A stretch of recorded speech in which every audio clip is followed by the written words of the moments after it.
El polvo rojo de Morelos se pegaba a la piel como si fuera sangre reseca. Magdalena Reyes caminaba descalza sobre la tierra quemada, sus pies desnudos dejando huellas profundas en el suelo que aún exudaba calor, décadas después del incendio. Llevaba 63 años en este mundo, y sus manos, curtidas por el trabajo de la bandera en el pueblo de Tepoztlán, temblaban mientras sostenía el papel de la escritura que le había costado $2 estadounidenses. $2. Lo que un jornalero ganaba en 3 días de trabajo bajo el sol. La hacienda de Santa Úrsula se alzaba como un esqueleto carbonizado contra el cielo gris de la tarde. Los muros de adobe habían adquirido un color negro profundo, casi púrpura en las grietas más hondas. Las vigas de madera se retorcían como extremidades de un cuerpo torturado. Las ventanas vacías miraban hacia ningún lugar, pero lo más perturbador no eran los restos arquitectónicos, sino el suelo. Desde hace 100 años, desde la noche del 15 de mayo de 1821, según le había contado la vieja Soledad en el mercado, el terreno de Santa Úrsula desprendía un vapor blanco y tenue durante las mañanas y al atardecer.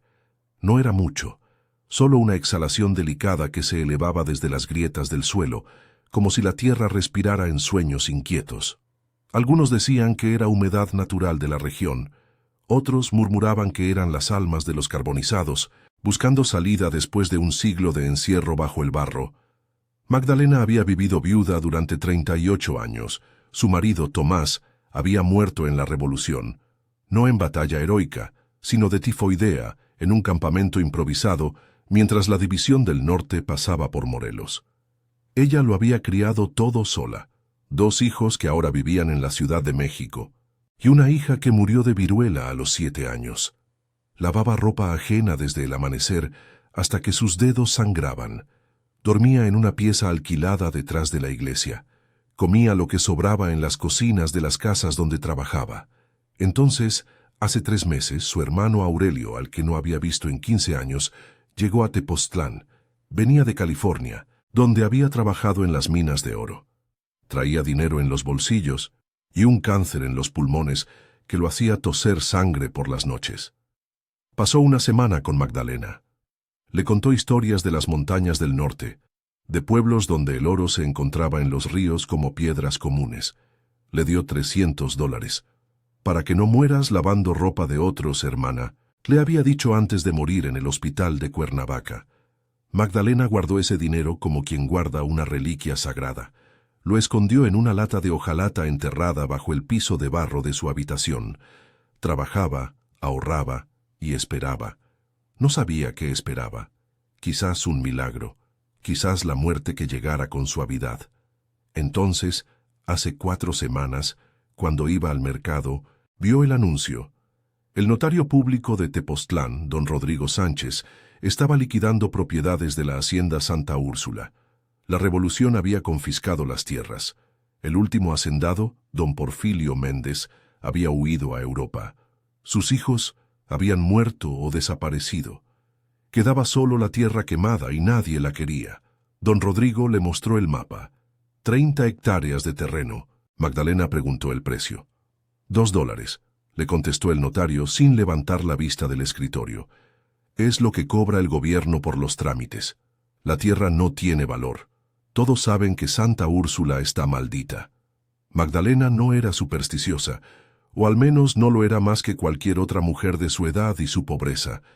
Tenía fe en Dios, respetaba a los santos, y sabía que las almas existían porque sentía la presencia de su marido en las noches de lluvia. Pero esto era diferente. Esto era una oportunidad. Tierra propia, aunque fuera quemada, aunque fuera maldita. Pagó los $2. Ahora estaba aquí, descalza, sosteniendo la escritura que declaraba que Magdalena Reyes, nacida en 1758, viuda de Tomás González, era dueña legítima de Santa Úrsula. Caminó hacia las ruinas de la casa principal. El calor que desprendía el suelo quemado se filtraba a través de la piel dura de sus pies. Era un calor vivo, no el calor muerto del adobe bajo el sol de verano. Era un calor que pulsaba, que respiraba. En la entrada de lo que había sido la sala de recepción, encontró algo que no esperaba. Flores, amapolas silvestres, rojas como gotas de sangre, crecían entre las grietas del suelo quemado. Magdalena se arrodilló para tocarlas. Estaban frescas, húmedas, como si alguien las hubiera regado recientemente. Se levantó, el dolor de sus rodillas envejecidas protestando silenciosamente. Miró hacia el bosque de encinos que rodeaba la hacienda. Entre los árboles distinguió una columna de humo delgada que se elevaba desde un punto invisible. Un fuego de campamento. Alguien vivía aquí, en las ruinas de Santa Úrsula. Magdalena respiró profundo. El aire olía a tierra quemada, a ceniza antigua, y también a algo más, a carne asada, a humo de leña verde, a presencia humana. Empezó a caminar hacia el bosque. Sus pies descalzos dejaban huellas cada vez más profundas en el suelo, que continuaba exhalando su vapor blanco, como si la tierra la estuviera llamando hacia abajo, hacia los secretos enterrados, hacia las historias que nadie quería escuchar. Capítulo 2. El guardián del silencio. El hombre estaba sentado frente a un fuego pequeño, tostando maíz en una sartén de hierro oxidado. Tenía la edad de la tierra, indefinida, antigua, erosionada. Su piel era del color del cuero curtido, que había pasado décadas bajo el sol de Morelos. Sus ojos, en cambio, eran jóvenes, vigilantes, inteligentes. Cuando Magdalena salió del bosque de encinos, él no se sobresaltó. Solo continuó tostando el maíz, moviendo la sartén con un movimiento rítmico y tranquilo. «Usted es la viuda que compró la hacienda», dijo sin levantar la vista. «Don Rodrigo vino hace 2 semanas a decirles a todos en el pueblo que alguien pagaría por Santa Úrsula. La gente se rió, pensaban que era una broma». Magdalena se detuvo a una distancia respetuosa del fuego. «¿Cómo sabe quién soy?» «En Tepoztlán todos sabemos todo», respondió el hombre. Magdalena Reyes, viuda 38 años, lavandera, hermana de Aurelio, el de California. Usted compró la hacienda por $2. Ahora es rica según la ley. Por primera vez el hombre levantó la vista. Sus ojos encontraron los de Magdalena. No había burla en ellos. Había algo más profundo, reconocimiento, como si la estuviera viendo después de una larga separación. «Mi nombre es Lucio Mendoza», continuó. «Nací aquí, en Santa Úrsula, hace 69 años. Mi madre fue criada de esta hacienda. Mi padre fue jornalero. Yo fui muchas cosas. Pastor, albañil, soldado en la Revolución, minero durante 5 años en el norte, igual que su hermano. Ahora soy guardián de esta tierra». «¿Guardián?», preguntó Magdalena. «¿Guardián de qué?». Lucio volvió su atención al maíz tostado. El sonido del grano saltando en la sartén caliente llenó el silencio entre ellos. «De los secretos», dijo finalmente. «La gente cree que Santa Úrsula está maldita porque en 1821 hubo un incendio. Eso es lo que cuentan. Un incendio. Dicen que el fuego consumió la hacienda en una noche, que murieron 100 personas, que las llamas fueron tan altas que se vieron desde Cuernavaca a 30 kilómetros de distancia». Magdalena escuchaba sin moverse. «Pero nadie recuerda por qué hubo incendio», continuó Lucio. «Nadie habla de las cosas que pasaron antes, de lo que los hacendados hacían a la gente que trabajaba aquí, de los castigos, de los hijos de los patrones que tomaban a las muchachas jóvenes de las cabañas, de los hombres que desaparecían en los campos si se atrevían a hablar de paga justa. Mi propia abuela», levantó la sartén del fuego, «fue una de esas muchachas». Lucio sirvió el maíz tostado en una hoja de maíz seco como si fuera un plato. Lo extendió hacia Magdalena. «Coma», le ordenó. «Usted es la dueña ahora. Debe saber de qué tierra es dueña». Magdalena tomó el maíz tostado. Estaba caliente, crujía entre sus dientes. Tenía un sabor profundo, antiguo, como si el maíz hubiera sido tostado 1000 veces antes de llegar a su boca. «En 1821», prosiguió Lucio mientras servía más maíz para sí mismo, «las cosas estaban cambiando. México acababa de independizarse. La gente hablaba de libertad.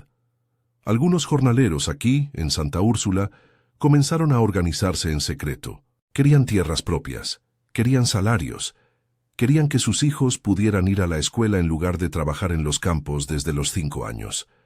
Magdalena continuaba comiendo, escuchando.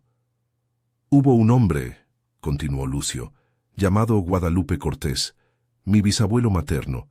Era carpintero aquí en la hacienda, muy hábil. Construyó la capilla de Santa Úrsula, construyó las puertas principales, cada una tallada con santos y ángeles. Era respetado incluso por los hacendados, pero era también un organizador secreto. En las noches reunía a los jornaleros en las cabañas y hablaba de revolución, de justicia, de que la tierra debería pertenecer a quienes la trabajaban. El fuego crepitaba. Las primeras estrellas comenzaban a aparecer en el cielo morado del crepúsculo. Don Porfilio Méndez. El hacendado se enteró, sí, dijo Lucio.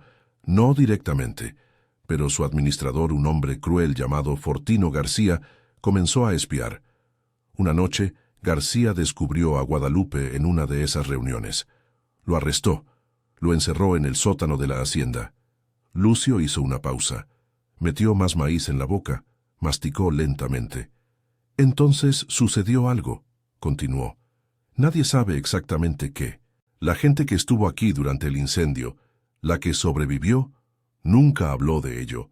Algunos dijeron que fue un accidente, una vela derribada, fuego en las reservas de grano. Otros dijeron que fue intencional, que Guadalupe, desde el sótano, de alguna manera, provocó el fuego para escapar.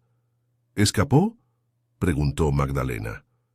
No, dijo Lucio. Murió en las llamas, lo mismo que 100 o quizás más personas. Jornaleros que dormían en las cabañas alrededor de la hacienda, criadas, niños. Algunos dicen que don Porfilio cerró las puertas de las cabañas, que ordenó que nadie saliera, que si Guadalupe no podía tener su revolución, al menos la hacienda no sería testigo de ella. Magdalena sintió que algo se movía dentro de ella, un peso antiguo, una responsabilidad que no había buscado. ¿Y por eso el suelo sigue humeando?, preguntó. Lucio sonrió, pero era una sonrisa triste. El suelo humea porque hay fuego todavía enterrado bajo nuestros pies, respondió. No es magia, señora, es química. Cuando la turba, la materia orgánica del suelo se quema a temperaturas muy altas, puede continuar ardiendo lentamente bajo tierra durante décadas, especialmente en terrenos como este, donde hay mucha vegetación podrida, raíces, materiales que arden sin oxígeno. Es lento, es silencioso, pero continúa. Lucio se levantó.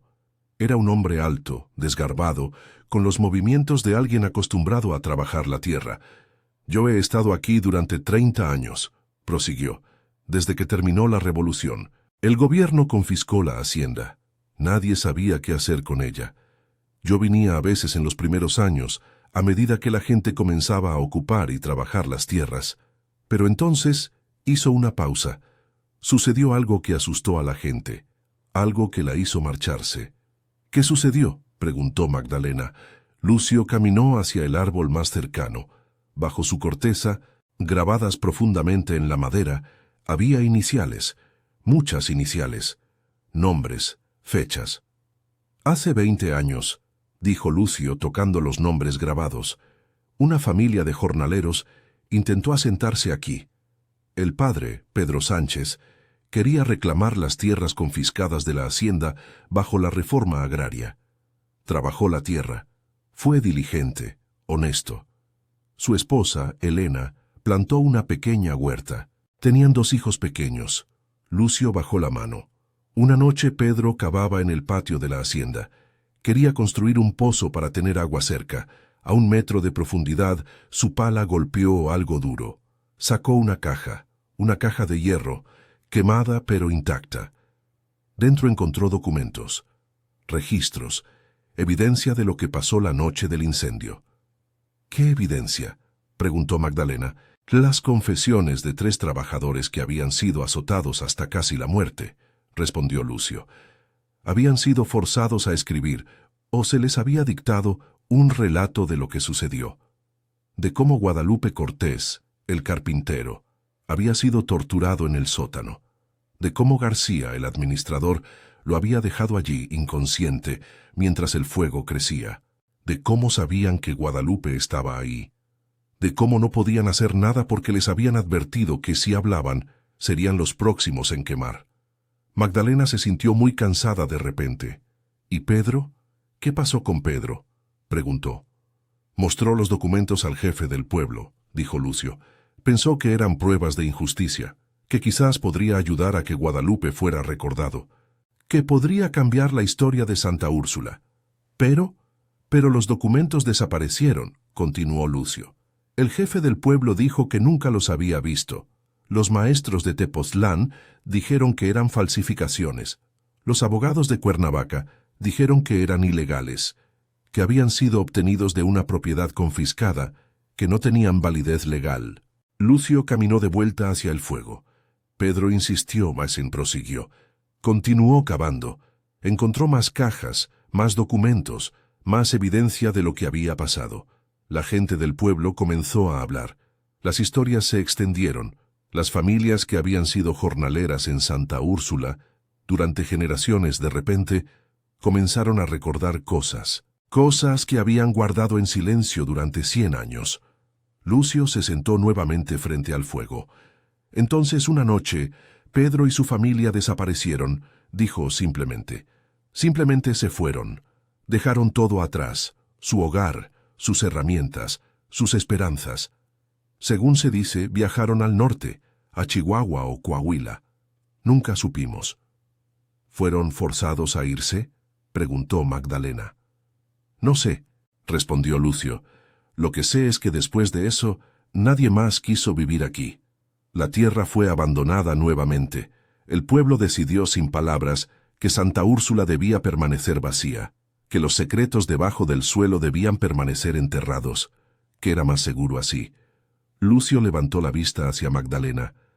Hasta ahora, agregó, hasta que usted llegó, pagando $2 como si no supiera que estaba comprando mucho más que tierra quemada.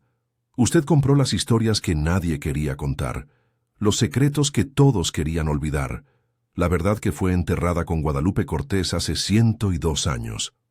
Magdalena se sintió como si el suelo bajo sus pies se moviera, como si la tierra respira y ella estuviera dentro del cuerpo del planeta, ya oyendo sus latidos, sus heridas, sus secretos. ¿Por qué me cuenta estos?, preguntó. Lucio sonrió nuevamente, esa sonrisa triste. Porque, respondió, necesita saber que este lugar exige algo de los que lo poseen. No riqueza, no poder, simplemente la verdad. Y alguien algún día debe tener el coraje de contarla. Capítulo 3. Las manos. En la tierra Magdalena pasó la primera semana en Santa Úrsula cavando. No lo planeó. Sucedió naturalmente, como si sus manos supieran qué hacer antes de que su mente tuviera tiempo de pensar. Lucio le había mostrado dónde Pedro Sánchez había encontrado la primera caja, bajo el patio de lo que había sido la cocina de la hacienda. Magdalena comenzó allí, usando una pala de madera que encontró entre los escombros. El suelo quemado cedía más fácilmente de lo que esperaba. Era ligero, poroso, como ceniza consolidada. Conforme profundizaba, el olor cambiaba. El aroma de ceniza antigua daba paso a algo más complejo. Tierra mojada, raíces podridas, minerales. El calor también era diferente en las profundidades. A 30 centímetros podía sentir un calor suave, constante, como si la tierra hubiera estado respirando durante 100 años sin parar nunca. Lucio la observaba desde la sombra de un árbol. No ofrecía ayuda, pero tampoco se marchaba. Simplemente estaba allí, como si su presencia fuera testimonio, validación, testigo de lo que Magdalena estaba haciendo. Debería comer, le dijo el segundo día, cuando el sol alcanzaba su punto más alto y el cielo se convertía en blanco puro. Magdalena se detuvo. Sus manos estaban cubiertas de ampollas que después de 63 años de trabajo ya no sangraban, solo se endurecían, se volvían parte de la piel. Prefiero continuar, respondió. Su voz era diferente ahora, más profunda, como si la tierra estuviera hablando a través de ella. En la noche del tercer día, sus manos tocaron metal. Era una caja pequeña del tamaño de un maletín, hecha de hierro. Estaba envuelta en tela de lino que milagrosamente se había preservado. Magdalena la extrajo con cuidado, como si fuera un bebé recién nacido. Lucio se acercó cuando vio que ella había encontrado algo. ¿Es una de las cajas?, preguntó Magdalena. No, respondió Lucio. Las cajas que Pedro encontró eran más grandes, más pesadas, llenas de registros. Esta es diferente. Magdalena limpió la tierra de la tela. Debajo encontró iniciales, grabadas no con tinta, sino quemadas en la tela misma, como si hubieran sido hechas con una rama ardiente. G.C. 1821. Magdalena y Lucio intercambiaron miradas. No fue necesario hablar. Ambos sabían qué significaba. G.C. era Guadalupe Cortés, el carpintero, el hombre cuya muerte había marcado Santa Úrsula con una herida que no cicatrizaba. Esa noche, en el fuego del campamento de Lucio, Magdalena abrió la caja. Dentro, protegido por más tela, había un objeto de madera, una talla, una figura tallada en madera de cedro, tan perfectamente preservada que parecía que Guadalupe la hubiera terminado el día anterior. Era una Pietà, la Virgen María sosteniendo el cuerpo de su Hijo Jesucristo después de la crucifixión. Pero había algo inusual en la talla. La cara de Jesucristo no era la de un hombre joven, era mayor, cansado, llevaba marcas de azotes en el cuerpo, y si uno miraba con atención, si uno conocía Tepoztlán, si uno era de Morelos, reconocería algo en esos rasgos. Reconocería a la gente de esta tierra. Reconocería el sufrimiento que era específico de aquí, de estos campos, de estas manos. «Es él», dijo Lucio en voz baja. «Es Guadalupe». «¿Cómo lo sabe?», preguntó Magdalena. «Porque», respondió Lucio, «mi abuela tenía una fotografía muy vieja, tomada cuando Guadalupe era joven antes de que fuera jornalero. Había cierta forma en su cara, una intensidad, una sensibilidad. La veo en esta talla. La veo en las líneas que el artista grabó en la madera». Magdalena sostuvo la Pietà a la luz del fuego. Cada línea, cada curva, cada detalle pequeño hablaba de una mano que había conocido el dolor. El artista no había tallado un sufrimiento abstracto o religioso.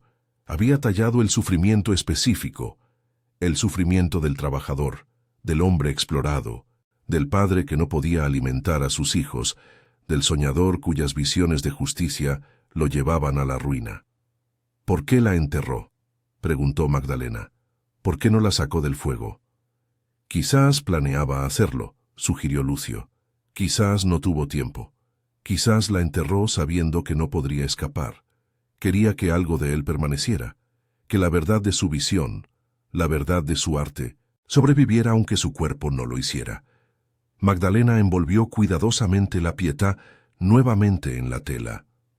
«¿Qué hacemos con esto?», preguntó. Lucio fue a buscar algo. Regresó con un papel amarillento, cuidadosamente doblado. Dentro, escrito con letra pequeña y cuidadosa, había un relato, una historia, el testimonio de un hombre que había estado en Santa Úrsula la noche del incendio, el hombre que había visto lo que sucedió, el hombre que había guardado el silencio durante 30 años, hasta que finalmente, justo antes de morir, había escrito lo que sabía. Lucio leyó en voz alta. «Mi nombre es Jacinto Flores. Fui jornalero en Santa Úrsula durante 30 años. Trabajé bajo Guadalupe Cortés. Fue el mejor hombre que conocí. No porque fuera rico o poderoso, sino porque era justo. Porque creía que todos los hombres merecían dignidad. La noche del 15 de mayo de 1821, después de que Guadalupe fue capturado, yo estaba en mi cabaña. Oí gritos, oí el sonido de la flagelación, oí a Guadalupe rezando, pidiendo que sus torturadores tuvieran piedad. Pero no la tenían.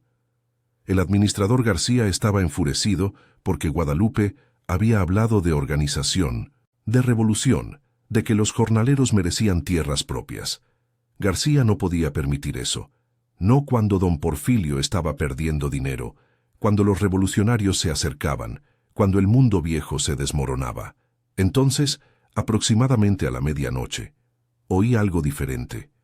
No eran gritos, era silencio. El silencio que viene después de que toda la fuerza abandona un cuerpo. Supe que Guadalupe había perdido la conciencia, o peor, No recuerdo exactamente cuándo comenzó el fuego. Parecía venir de varias partes al mismo tiempo. Del sótano donde estaba Guadalupe, de las reservas de grano, de las cocinas, como si alguien, en los momentos finales, hubiera decidido que si no podía haber justicia en la vida, al menos habría purificación en el fuego. Corrimos. Todos nosotros, los jornaleros, las criadas, los niños, corrimos para nuestras vidas. Pero García había cerrado las puertas de algunas cabañas. Dicen que don Porfirio ordenó eso. Dicen que fue un acto de defensa, que si no podía controlar la revolución, al menos controlaría su alcance. 100 personas murieron, o quizás más. Nadie contó. Nadie quiso contar. Pero Guadalupe Cortés murió como un mártir. Murió en el fuego que él mismo había encendido, si es que lo encendió. Murió libre de tortura. Murió como un acto de rebeldía final. He guardado este secreto durante 30 años, pero antes de morir, necesito que alguien sepa la verdad, que alguien entienda que hubo un hombre aquí, en Santa Úrsula, que soñó con justicia, que murió por ese sueño, que su nombre fue Guadalupe Cortés, y que merece ser recordado, no como un maldito, sino como un mártir. Cuando Lucio terminó de leer, ambos guardaron silencio. El fuego crepitaba. El suelo bajo sus pies exhalaba su vapor blanco, como si respirara más profundamente después de que la verdad finalmente hubiera sido pronunciada en voz alta.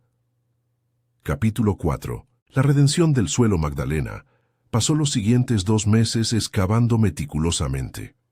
Con la ayuda de Lucio, y después de la primera semana, con la ayuda de Pedro Sánchez, el jornalero que había huido 20 años atrás y había regresado cuando se enteró de que la tierra había sido vendida, Magdalena extrajo cuidadosamente todos los restos que Santa Úrsula había estado guardando. Las cajas con documentos, los registros de tortura, los nombres de los que habían sido azotados, los registros de salarios que nunca se pagaron, las listas de hijos que habían sido sacados de la escuela para trabajar, los relatos de muchachas violadas, la evidencia escrita meticulosa de un siglo de injusticia. También encontraron otros objetos, una vela, un reloj de bolsillo quemado, detenido a las 11:47 de la noche, un anillo de hierro del tipo que se usaba para encadenar a los prisioneros en el sótano, huesos, muchos huesos, la mayoría demasiado quemados para ser identificados, pero algunos claramente de niños pequeños. Con cada hallazgo la verdad se hacía más pesada, más real, más imposible de ignorar. Lucio había contactado a maestros de la escuela de Tepoztlán, a historiadores de Cuernavaca, a periodistas de la Ciudad de México.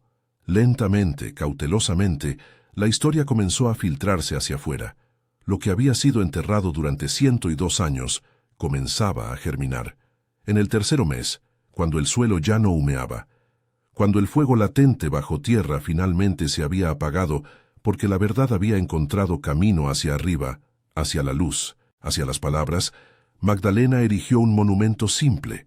Era una cruz, tallada en madera de cedro, la misma madera que Guadalupe Cortés había usado para crear sus obras maestras.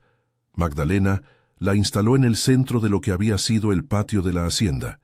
Cerca, plantó las amapolas que Lucio le había enseñado a cultivar, flores de fuego rojo que brotaban año tras año de la tierra quemada, como si fueran la sangre de aquellos que habían perecido, finalmente siendo honrada. En la base de la cruz, Magdalena grabó un nombre: Guadalupe Cortés, 1780-1821, carpintero, soñador, mártir la tierra. Recuerda lo que los hombres olvidan. Fue Pedro Sánchez quien sugirió que se construyera un pequeño museo en lo que quedaba de la casa principal. Fue Lucio quien contactó a las autoridades locales y estatales. Fue Magdalena quien abrió las puertas. Un año después de que comprara la hacienda por $2, Santa Úrsula se convirtió en un lugar de peregrinación, no un lugar de miedo, sino de memoria. Los estudiantes de historia llegaban desde Cuernavaca y la Ciudad de México. Los investigadores documentaban los relatos. Las familias cuyos ancestros habían sido jornaleros aquí llegaban para tocar la cruz, para rezar, para finalmente honrar a sus antepasados. Pero lo más importante fue lo que sucedió con Magdalena. A los 65 años, después de haber pasado 43 años lavando ropa de otros, Magdalena Reyes se convirtió en guardiana de la memoria. Pasaba sus días mostrando la exposición, contando la historia de Guadalupe Cortés, explicando los documentos, sosteniendo la talla de madera de la Pietà, para que los visitantes pudieran ver el sufrimiento grabado en la madera. Ganaba poco dinero, apenas lo suficiente para vivir, pero ahora vivía en la hacienda. Ahora tenía un propósito. Ahora sus manos, aquellas manos que habían lavado ropa durante décadas, eran manos de una historiadora, de una guardiana, de alguien que había tenido el coraje de comprar la verdad enterrada y traerla a la luz. Una tarde, 2 años después de que Magdalena comprara Santa Úrsula, una muchacha joven llegó al museo. Tenía 16 años. Era descendiente directa de Guadalupe Cortés. Magdalena no lo sabía cuando la muchacha entró, pero mientras contaba la historia, mientras mostraba los documentos y la talla de madera, vio algo en los ojos de la muchacha. Una intensidad, una sensibilidad, la misma que había visto en la cara tallada de la Pietà. Cuando terminó la visita, la muchacha se acercó. «Mi bisabuela me contó historias», dijo. Siempre fue muy secreta al respecto. Decía que en Santa Úrsula había un hombre que había visto la verdad, que había pagado por ello, que su sangre había marcado la tierra para siempre. Yo siempre pensé que eran solo historias, cuentos para asustar a los niños. Magdalena sonrió. «No son solo historias», respondió, «son la verdad. Y la verdad, aquí en esta tierra, es tan importante como el agua o el aire. Porque la verdad es lo que mantiene viva la memoria, lo que evita que la injusticia sea olvidada, lo que permite que los muertos descansen en paz». La muchacha miró la cruz visible desde la ventana del museo, rodeada de amapolas rojas. «¿Cree que él sabía?», preguntó. «¿Cree que Guadalupe sabía que 102 años después, una muchacha de su propia sangre estaría aquí recordándolo, comprendiendo lo que sacrificó?» Magdalena pensó en esto durante un largo tiempo. Pensó en el fuego bajo tierra que había ardido durante un siglo. Pensó en el suelo que había continuado exhalando vapor, como si la tierra misma respirara con culpa, con pesar, con la necesidad de ser honrada. «Creo», respondió finalmente, «que en algún nivel, más allá de lo que entendemos completamente, la tierra sabe. Las semillas saben. La memoria vive en lugares, no solo en libros o palabras. Magdalena Cortés sabía. Cada vez que el suelo fumaba, era un grito silencioso, pidiendo que alguien escuchara, pidiendo que alguien tuviera el coraje de cavar, de preguntar, de recordar». Esa noche, Magdalena salió sola hacia el patio de la hacienda. El cielo estaba lleno de estrellas. Las amapolas rojas brillaban bajo la luz de la luna. Se arrodilló ante la cruz. No rezó en el sentido tradicional. Simplemente estuvo presente. Estuve con el silencio, con la memoria, con el peso de la verdad que, aunque ahora era pública, aunque ahora era parte del registro histórico oficial, nunca sería completamente entendida por aquellos que no la vivieron. El suelo bajo sus rodillas ya no estaba caliente. El fuego latente se había apagado. Las historias habían encontrado sus voces. Pero Magdalena podía sentir algo más profundo que el calor. Podía sentir paz. Podía sentir que Guadalupe Cortés, finalmente, podía descansar. «Gracias», susurró Magdalena a la tierra, a las semillas, a los espíritus que habitaban Santa Úrsula desde hace 102 años. Y la tierra, bajo sus manos, pareció suspirar en respuesta. No con fuego, no con dolor, sino con alivio, con la paz que viene cuando la verdad, finalmente, es nombrada, cuando la justicia, aunque sea tardía, es honrada. Epílogo. Magdalena Reyes murió en 1881, a los 118 años. Una edad extraordinaria, aún para su tiempo.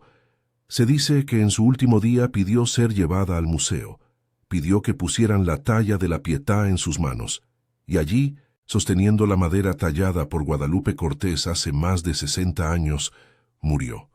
Los maestros de Tepoztlán escribirían sobre ella. Los historiadores la mencionarían en sus investigaciones sobre la memoria pública y la reconciliación histórica. Los descendientes de Guadalupe Cortés la recordarían como la mujer que pagó $2 para rescatar sus raíces del olvido. Pero lo que realmente importa es lo siguiente. Santa Úrsula dejó de fumar. No porque el fuego latente bajo tierra se haya apagado naturalmente, aunque eso también ocurrió, sino porque la verdad que el fuego había estado intentando comunicar durante un siglo había sido finalmente escuchada. La tierra, cuando es testigo de injusticia, cuando es marcada por la sangre y el dolor, busca formas de comunicar eso.